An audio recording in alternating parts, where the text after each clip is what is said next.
Picture चालू करो बे। মানে কি হবে প্রক্রিয়াটা কি আদৌ পদত্যাগ করছেন কিনা বা শুনতে পাচ্ছি না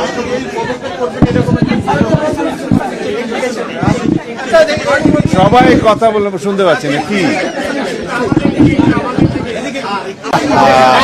কিছুই শুনতে পাচ্ছি না তো तुम्हें शर्म है कुछ शर्म आया है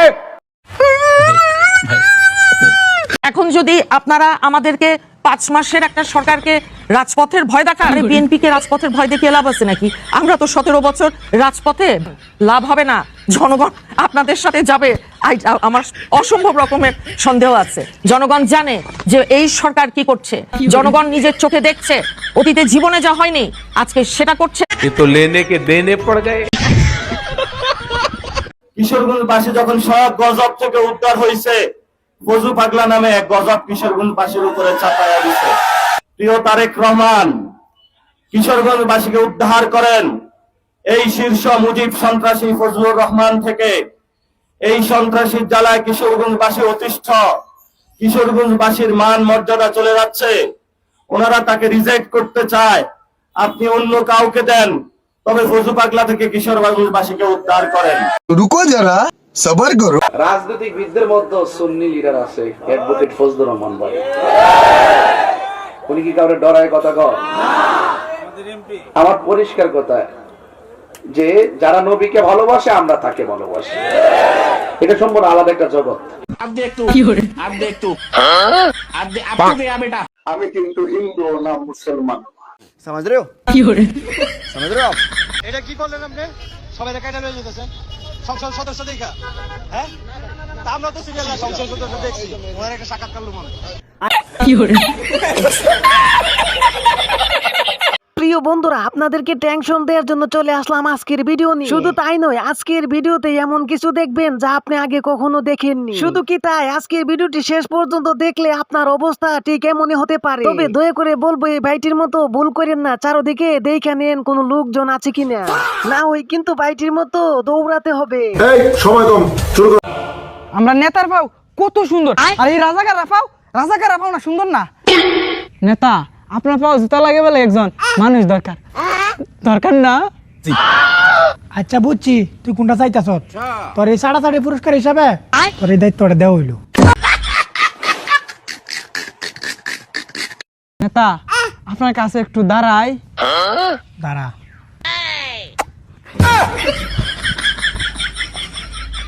সারতে জিভটা কয় করে লাইছি, এরপর আজ পর্যন্ত একটা দায়িত্ব পাইলাম না। নেতা রাষ্ট্রপতির ভোটটা তো কালি, আমি তো নিতাম চাই না, কিন্তু আইনে যদি আমার দেলাই তো আমি না করতাম না। হারাম দাদা, কই হইছে আসমানের চাঁদ আর তুই হইলে একটা ফাঁদ। তুই যেই পদের কথা কইতাছ, এই পদ তো আমার পদের থেকেও বড়। না এমনই কইতাছি, আম আছে, আম লাগবো জায়গা। সাড়া মনে কম হয়েছে, সমস্যা নাই, জিবলা যতদিন আছে সাইটটা যায়। আমি আজকে এই টক শোতে কর্নেল অলি আহমেদকে চ্যালেঞ্জ করছি, আপনি আগামী 1 সপ্তাহের মধ্যে যদি বিএনপি সরকারের পতন ঘটাতে পারেন, আমি রাশেদ খান রাজনীতি ছেড়ে দেব, আমি আর জাতির সামনে মুখ দেখাবো না। আপনি আগামীকালই এই 3 জন নেতাকে ডেকে সরকার পতনের 1 দফা দাবিতে আন্দোলন শুরু করেন। 1 সপ্তাহ বলেছেন না আপনারা, আগামী আপনি তো রাজনীতি ছেড়ে দেবেন, উনি কি করবেন যদি না পারে? আমি বলুম না, আমার শরম করে। কিন্তু ধরেন আমি একটা দলকে সমালোচনা করছি, ও বলবে যে ও তো কালাপাটে। আমি কি বলতেছি এটা গুরুত্বপূর্ণ না, ও বলতেছে আগে নাকি কালাপাটা। তো তার মানে আপনি একদমই ঠিক বলেছেন, এখানে অলরেডি দুজন সেম। 71 সালে কোনোদিন এদের স্বাধীন হয়নি। 71 সাল পরাধীনতার দিন শুরু হয়েছে। আমরা আগে পাকিস্তানের নিষ্পেষণে ছিলাম, 71 এসে ইন্ডিয়ার হাতে পড়ে গেলাম। কোন দৃষ্টিভঙ্গি থেকে রাজনীতি করছেন? আপনি আসছেন ভাই মাল কামাতে, সোজা হিসাব, আপনি আসছেন মাল কামাতে। আপনি এটার পিছনে কয়েক কোটি টাকা ইনভেস্ট করছেন। প্রথম ইনভেস্টমেন্ট করছেন নিজের দলকে পয়সা দিয়ে, নমিনেশন কিনছেন। তারপরে ইনভেস্ট করছেন নিজের দলের কর্মী সমর্থককে কিনতে। কথা কি ক্লিয়ার না ভেজাল আছে? ক্লিয়ার। কি করে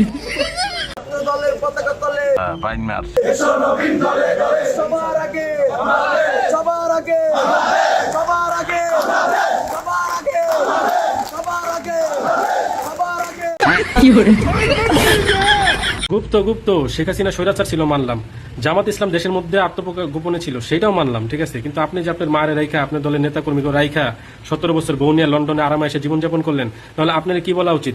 আপনারাই বলেন তো। আমি নাম বলবো না, নাম বললে চাকরি থাকবে না। কাছে মনে হয় যে এই নাসিরউদ্দিন পাটোয়ারি কোনো মানুষের বার্তা হতে পারে না। দ্বিতীয়ত যে বিষয়টি, রাশেদ খান সে তো হলো একটা পার্টি সেক্রেটারি থেকেই হলো অন্য দলে হলো ইলেকশন করেছে, তো হলো ইলেকশনের আগে হলো বিক্রি হয়ে গিয়েছে, তো বিক্রিত মালের আলাপ হলো, আর কি বলবো। মাসুদের উত্থানই শুরু হয় আওয়ামী লীগের সাথে মিটিং করার মধ্য দিয়ে। রুকো যারা, সবার করো। সে তো মানে পৌঁছে গেছে, বলো কি সে কি কোথাও আছে?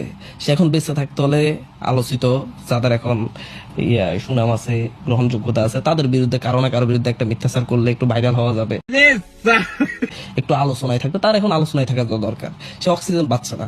সে একবার হান্নান মাসুদের বিরুদ্ধে, একবার হাসনাত আব্দুল্লাহর বিরুদ্ধে, একবার নাহিদ ইসলামের বিরুদ্ধে, একবার আসিফ মাহমুদের বিরুদ্ধে, সে প্রতি সপ্তাহে এক একটা বয়ান নিয়ে হাজির।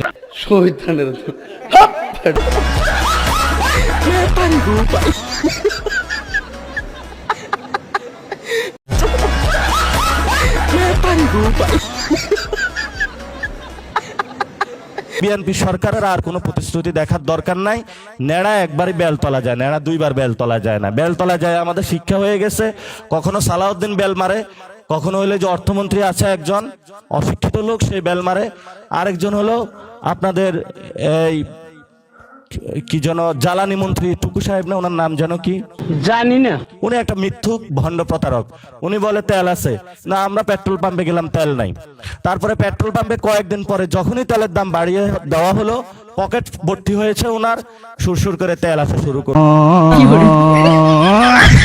জুলাই শহীদদের সাথে প্রথম বেইমানি করলো বিএনপি। না কাজটা ঠিক হয়।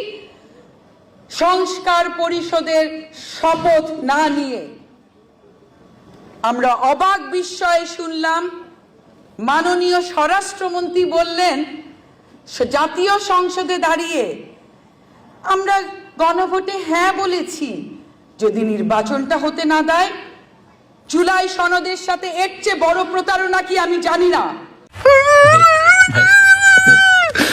আর খালেদা জিয়া বলেছিল যে জোড়াতালি দিয়ে পদ্মা সেতু বানাচ্ছে, কারণ বিভিন্ন স্পানগুলি যে বসাচ্ছে, তো ওরা ছিল তার কাছে জোড়াতালি দেওয়া। তো বলছিল জোড়াতালি দিয়ে পদ্মা সেতু বানাচ্ছে, ওখানে চলা যাবে না, চলে ভেঙে পড়বে। আবার তার সাথে তার কিছু দোষরাও। তো তাদেরকে কি করা উচিত? পদ্মা সেতুতে নিয়ে যে ওখান থেকে পদ্মা নদীতে টুস করে ফেলে দেওয়া উচিত। তবে বন্ধুরা আজকের জন্য এই পর্যন্তই। দেখা হবে আবার অন্য কোনো ভিডিওতে। Bye bye, tata, Gaya.